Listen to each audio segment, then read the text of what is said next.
Hoje a gente vai falar sobre o átomo. A gente tem que saber que os primeiros conceitos de átomo foi criado por Demócrito e Leucipo. E hoje nós obtemos 4 modelinhos de modelos atômicos. O primeiro modelo, criado por Dalton, conhecido como bola de bilhar, Dalton afirmava que a bola era indivisível, indestrutível e imutável. E ele acreditava que todos os elementos químicos formados por átomos eram do mesmo tamanho. Todos os elementos eram do mesmo tamanho. E Dalton caracterizava reações químicas como sendo rearranjo de átomos dos reagentes para formar produto. Ou seja, era apenas uma reorganização dos átomos. Não ia mudar nada, porque ele era imutável.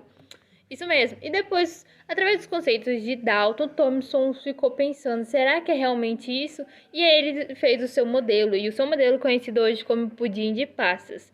Ele afirmava que o átomo é sim divisível, diferente de Dalton, e ele descobre os elétrons, a eletronegatividade, negativo. E aí, quando o pudim de passas, ele acredita que tinha um positivozinho lá assim e vários negativos em volta. E ele descobre a existência de partículas subatômicas, mas ele não sabe muito o que é isso. E depois de Thomson veio o modelo de Rutherford.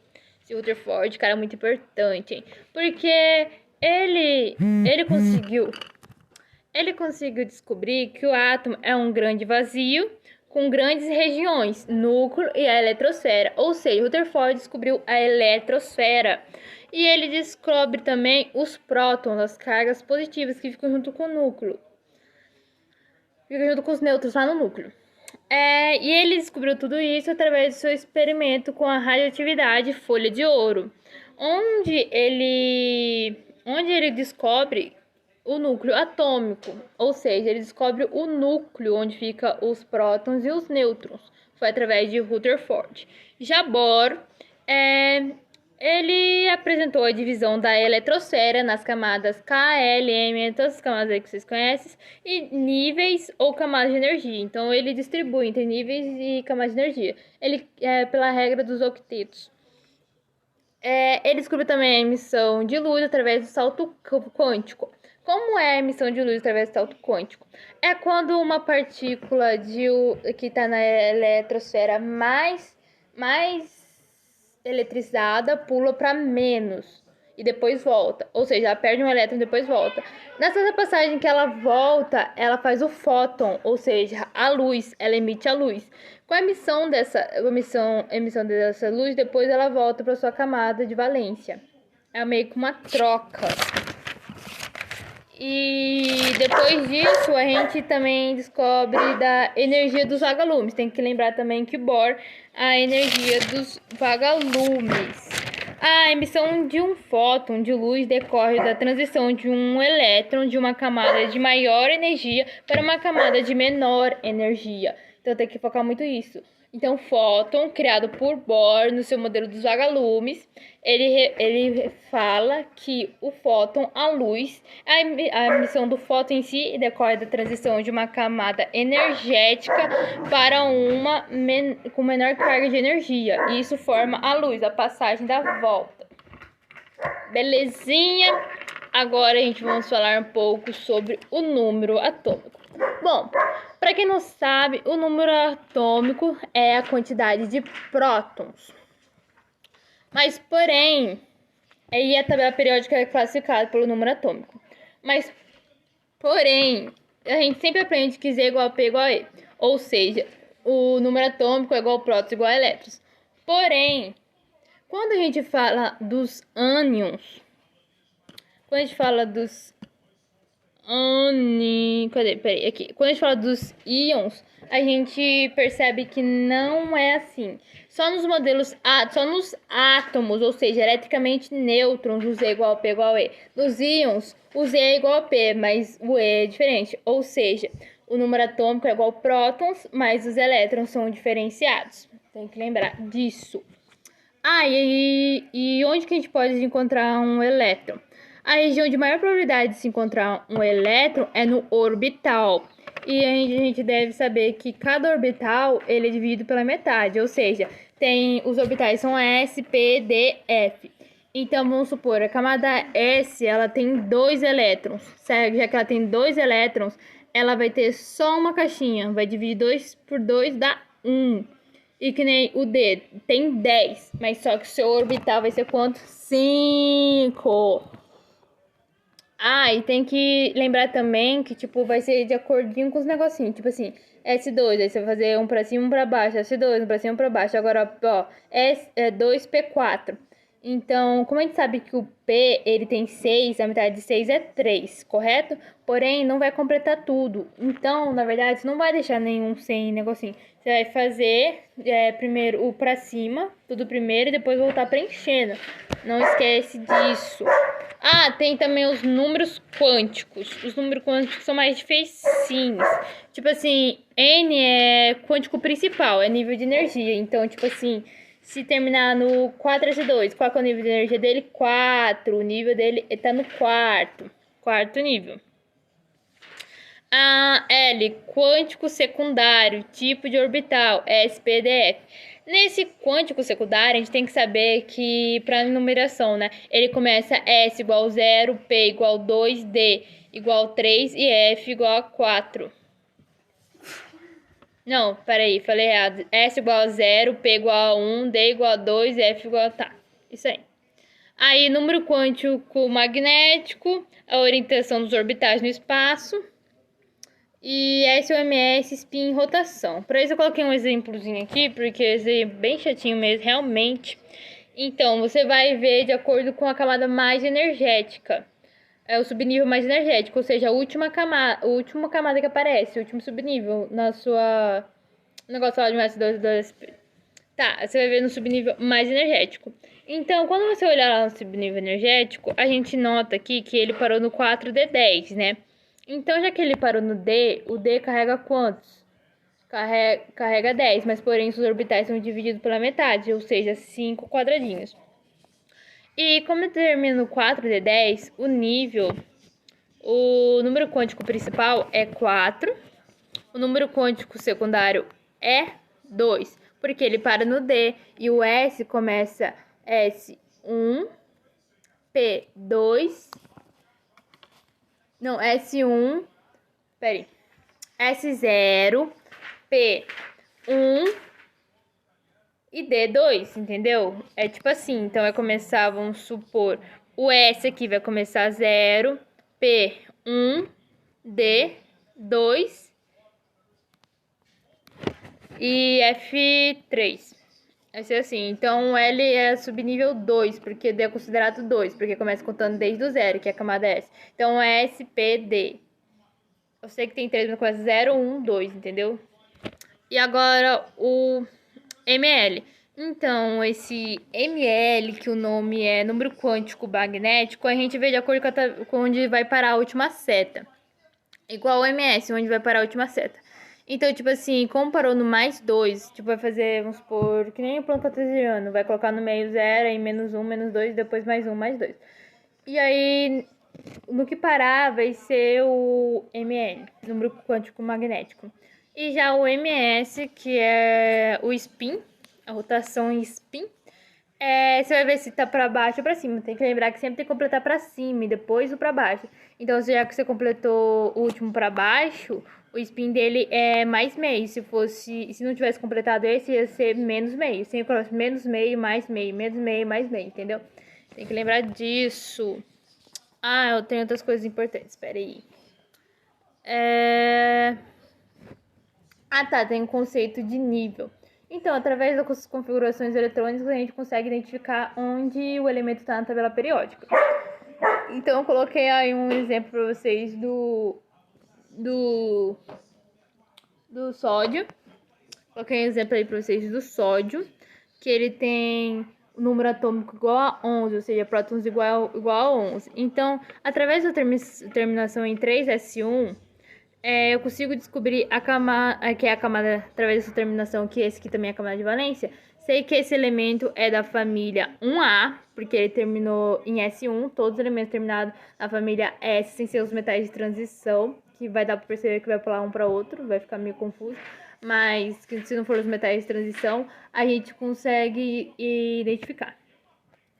E também porque o S e o P são representativos. Ou seja, os números de elétrons da camada de valência são exatamente iguais da sua família. Então, tipo, como terminou em S1, então a gente sabe que ele é da família 1A. E por terminar, tá.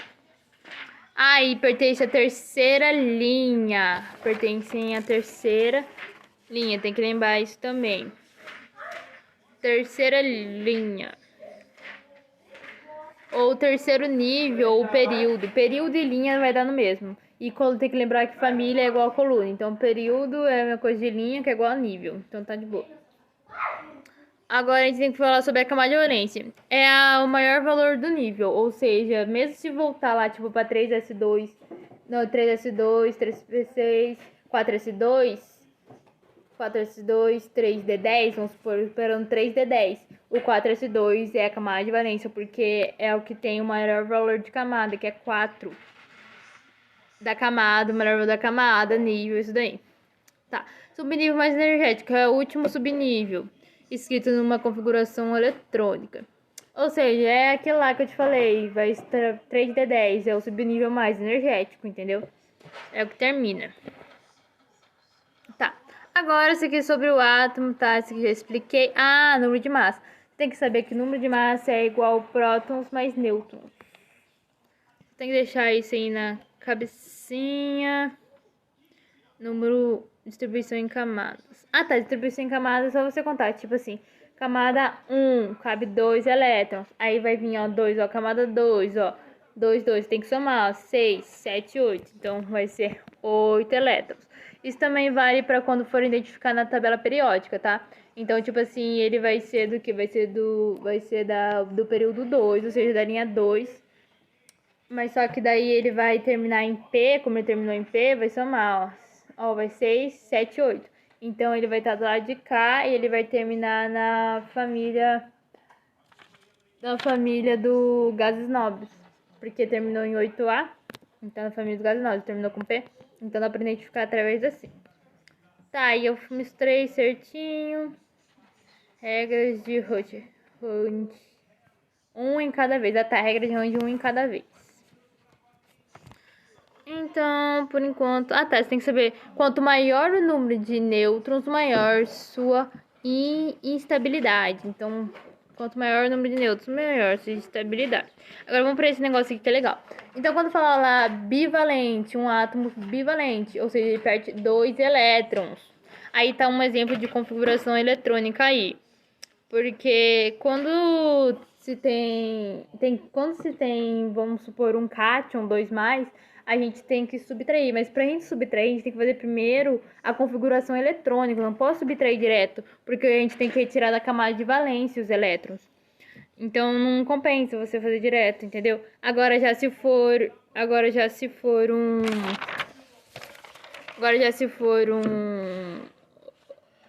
para receber, no caso dos ânions, você pode fazer direto, faz direto, entendeu?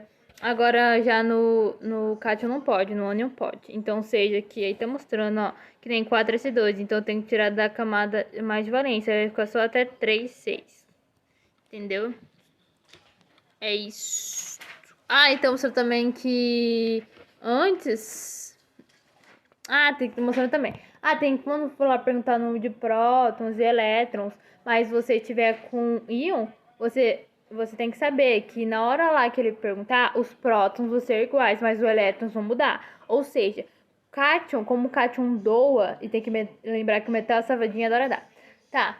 E quando os cátions doam, você tem que saber que quando for lá perguntar lá prótons e elétrons, vai ter que ser, tipo assim, vamos supor, isso aqui é bivalente. Você vai ter que tirar 2, ou seja, se tinha 20 prótons, tira 20, como ele era um átomo, ou seja, eletricamente neutro, ou seja, Z igual a P igual a E, você vai ter que tirar 2 dos prótons, aí você vai ter o tanto de elétron. Mesma coisa com o ânion, mas só que no caso ia somar, que nem aí eu coloquei o exemplo do oxigênio.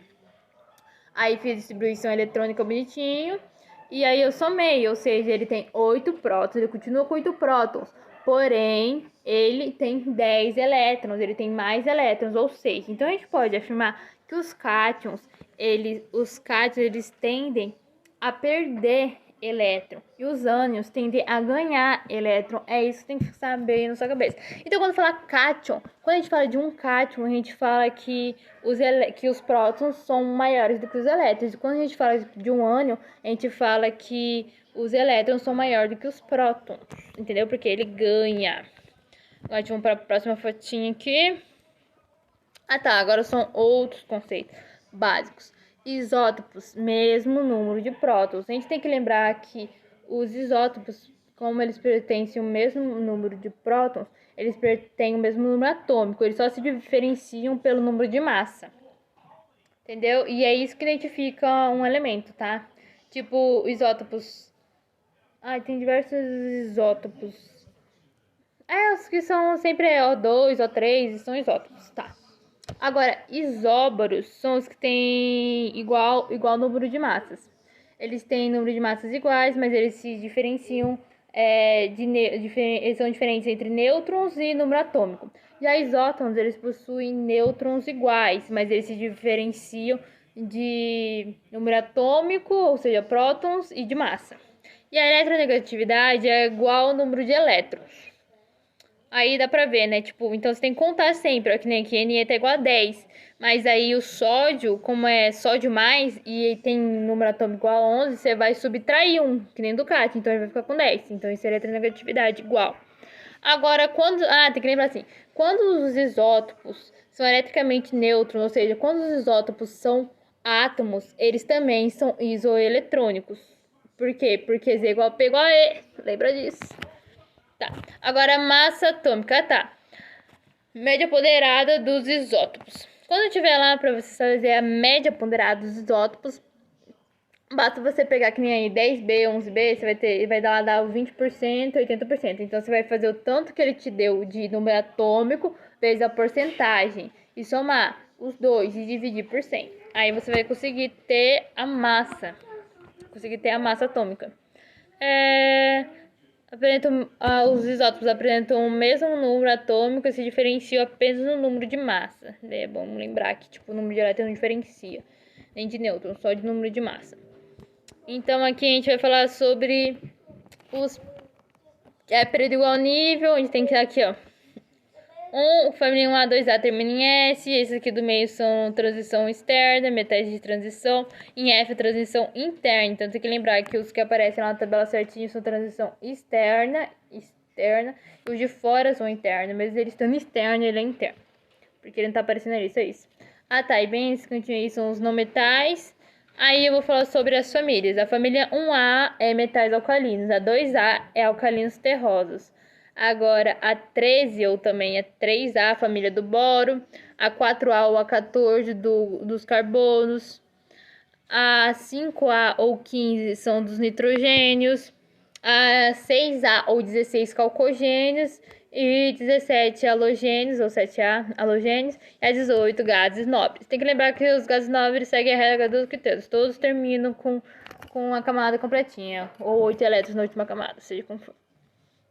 Aí, como já falei, que o SP são representativos, números de elétrons com elementos na camada é exatamente igual da sua família. Então, tipo para ela S1 é da família 1A. Então, você vai saber. Tá. Apenas o carbono grafite conduz energia na forma de calor dos ametais. Então, aqui, ó, bem ali onde estão os ametais, apenas o carbono grafite conduz o calor, porque é característica dos metais conduzir calor e eletricidade.